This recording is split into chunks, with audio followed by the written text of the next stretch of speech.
اور گن پوائنٹ پہ آپ وزیر اعظم کو گرفتار کرتے ہیں اور 12 لوگ گن لے کے اندر جاتے ہیں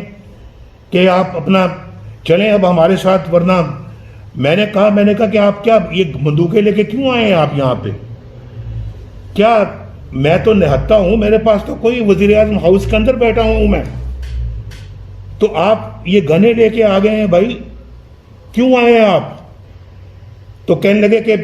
آپ چلیں سیدھی طرح سے ہمارے ساتھ۔ مجھے ٹیلی فون آ گیا، مجھے ٹیلی فون آیا میری وائف کا لاہور سے، میں اسلام آباد کی بات کروں 1999 کی، ٹیلی فون آیا مجھے کلثوم نواز شریف کا، تو کہنے لگی کہ ہم ٹی وی پہ دیکھ سن رہے ہیں، کیا معاملہ ہے، خیریت تو ہے؟ تو میں نے ان کو بتایا کہ یہ معاملہ ہو گیا ہے اور یہ لوگ مجھے گرفتار کرنے کے لیے آ گئے ہیں، اور جنرل محمود خود آگے لیڈ کر رہا تھا ان 12 لوگوں کو جو میرے بیڈ روم میں داخل ہو گئے تھے۔ اور اس کے بعد وہ اپنا جنرل محمود کہتا کاٹو فون،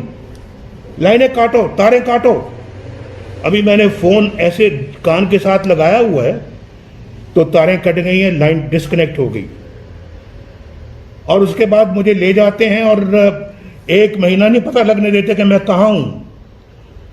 یہ پاکستان کے وزیر اعظم کے ساتھ یہ سلوک ہوتا ہے، یہ حشر ہوتا ہے، یہ پاکستان کے 22 کروڑ عوام کے ووٹ کی یہ عزت ہے، اور آنن فانن معاشرہ لگا کے آپ گرفتار کرتے ہیں، اس پہ ہائی جیکنگ کا جھوٹا کیس بنا دیتے ہیں، اپنے وزیر اعظم کو راتوں رات ہائی جیکر بنا دیتے ہیں،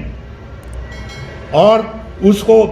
27 سال کی قید کی سزا سنائی جاتی ہے۔ پھر آپ اپنا لے کے جاتے ہیں اسی فیصلے کو ہائی کورٹ میں کہ یہ سزا کم ہے، 27 سال، یہ نواز شریف کو سزائے موت دی جائے اور اس کو پھانسی پہ لٹکایا جائے۔ یہ پاکستان کے وزیر اعظم کے ساتھ سلوک ہوتا ہے، اور پھر